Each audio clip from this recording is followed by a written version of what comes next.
Welcome to the Wired for Success podcast, your show for ambitious, mission-driven entrepreneurs who want to build million-dollar businesses without sacrificing their health, relationships, or happiness, who understand that in order to build their empire, they need a solid foundation, and that the more they are thriving, the more their business is thriving too. This show brings you the very best from science, self-development, and entrepreneurship to set you up for sustainable success. Hi, I'm Claudia Garbutt, the scientist turned mindset and high-performance coach for entrepreneurs, and I help you get wired for success. Hey everyone, and welcome back to another short and sweet solo episode of the Wired for Success podcast.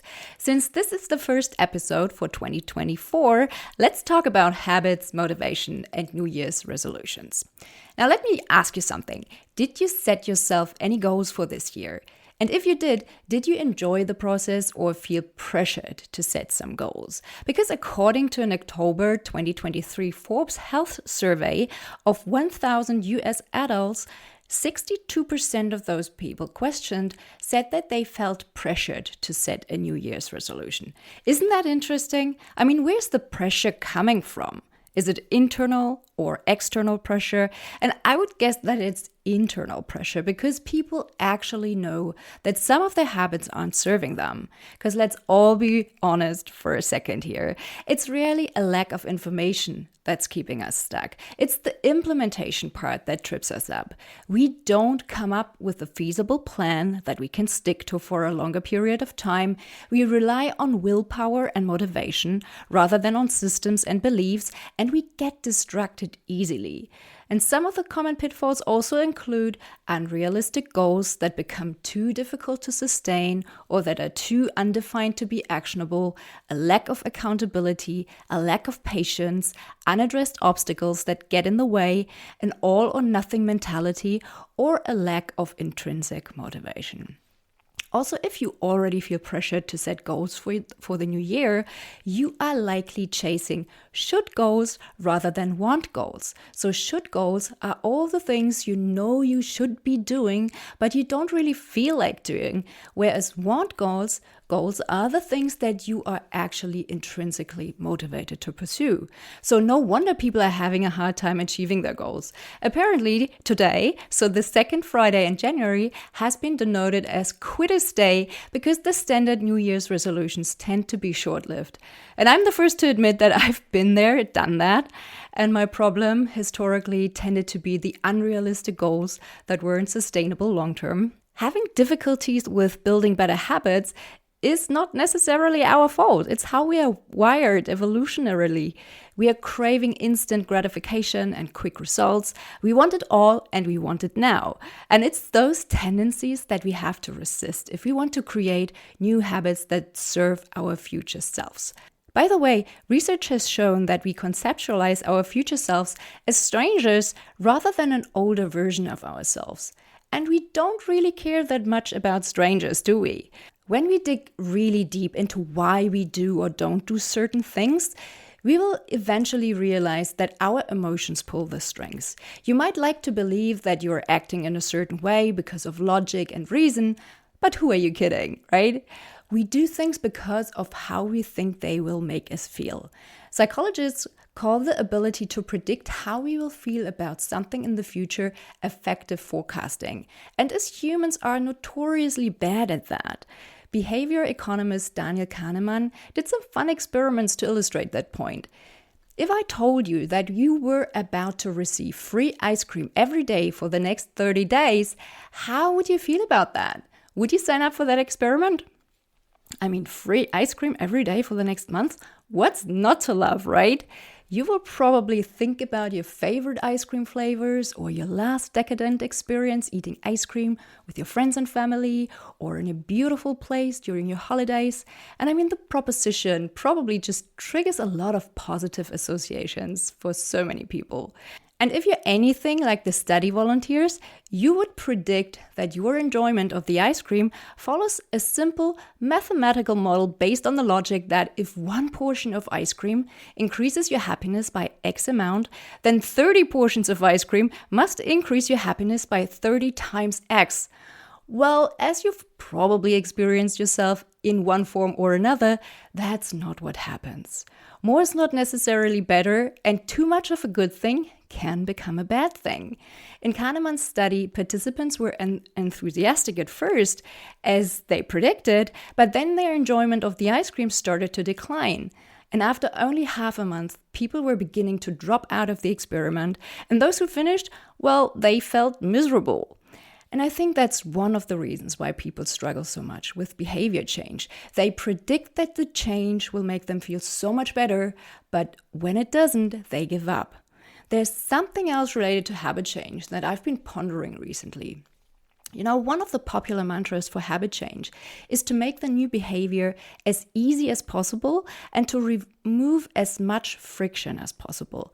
And in general, I totally agree on this. I've found reducing friction really helpful for starting new habits in the past. But lately, I'm wondering if that whole removing friction stuff is more of a crutch that keeps us from reaping the full benefits of the new behavior. I mean, how good is it to cultivate a habit that relies on the perfect conditions and the perfect environment? It's a great way to get started when you're experiencing a lot of initial inner resistance. But once you got started and you've established a new habit, wouldn't you want to be able to perform that habit even when things are not ideal? The thing is, whether it's mental strength or physical strength, it does not come from doing easy things. Strength comes from doing hard things. That's not just how you build muscle, that's also how you change your brain in ways that are very beneficial for your overall health. For instance, there's a brain region called the anterior mid-cingulate cortex that grows when you do hard things you don't really want to do. So this area of the brain is stimulated and grows when we lean into challenges and we do things that are difficult for us. It gets larger when we embrace effort that leads to a bit of internal, say, anxiety, and it gets smaller when we don't engage in challenging endeavors. So in other words, the growth of this brain region is stimulated by challenging endeavors that we would prefer not to do. So we may want the end goal, but the challenge itself feels uncomfortable. Safe, uncomfortable challenges are what's going to grow this area of the brain. And it's a fascinating discovery in neuroscience because it shows that our willpower and our ability to face challenges can physically change our brain. And this growth is not just about overcoming adversity. It's also linked to maintaining healthy cognitive function as we age. Studies have shown a correlation between the size of the anterior mid-cingulate cortex and cognitive function in older age. So these so-called super ages maintain healthy cognitive function much longer than most individuals, and their anterior mid-cingulate cortex does not atrophy. This suggests that regularly engaging in things that are hard and challenging can contribute to maintaining healthy cognitive function.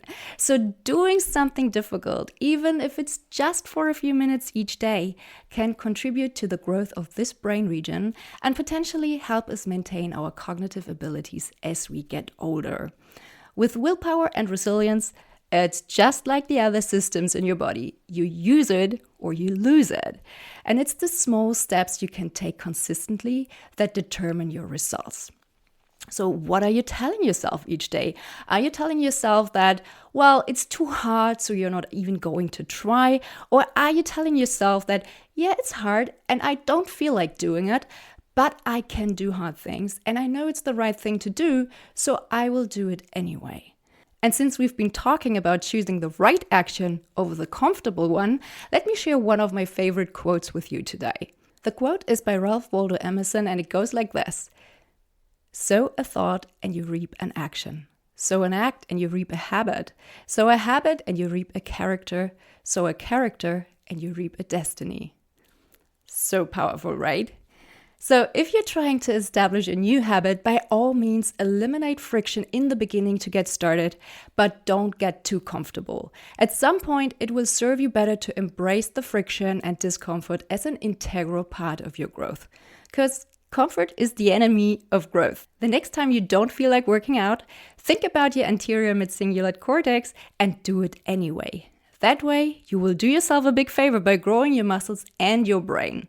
I hope you enjoyed this short and sweet New Year's episode. As always, don't forget to leave a rating and review or reach out if you have any questions or comments. And if you're looking for a coach to help you achieve your 2024 goals, don't hesitate to reach out. I've just opened up 2 more private coaching spots. So if you're interested in one of those spots, shoot me an email to claudia@wiredforsuccess.solutions and let's talk. Take care and talk soon. Bye.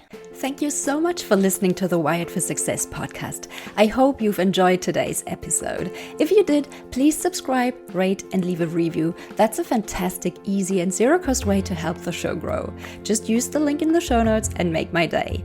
Want more? For quick, actionable tips and insights to guided meditations and a side of biohacking, join my inner circle and get access to exclusive subscriber-only content. Again, just use the link in the show notes to join the tribe.